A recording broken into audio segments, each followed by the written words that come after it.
ছোটোবেলায় নানুর কাছে শুনতাম কচু শাক নাকি চোখের জ্যোতি বাড়ায়। আসসালামু আলাইকুম, সবাই কেমন আছেন? আমি ভালো আছি আলহামদুলিল্লাহ। এক এক দেশে কচু শাক এক একভাবে খায়।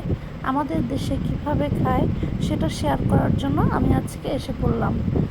তো আমি প্রথমে কচু শাকগুলোকে সুন্দরভাবে কেটে ধুয়ে নিয়েছি।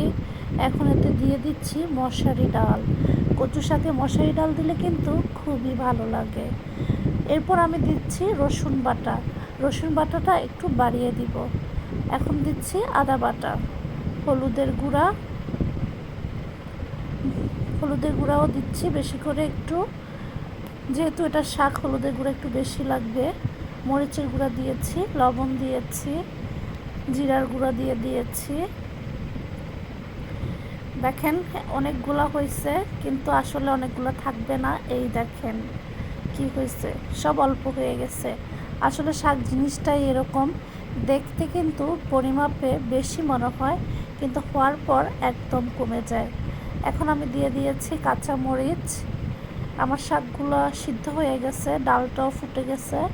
এখন আমি এটাকে খুব ভালোভাবে নেড়ে চেড়ে ঘুটে দিব। ছোটোবেলায় আমার নানু আমাকে আদর করে কচু শাক দিয়ে ভাত খাওয়াতো।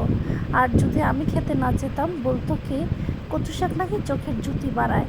আর আমি এই খুশিতে খুব মজা করে খেতাম। আস্তে আস্তে কচু শাক আমার খুবই পছন্দের একটি শাক হয়ে গেল। আমার ছোটো বোনের তো এটা খুবই ভালো লাগে। এখন আমি এটাকে বাগার দিব।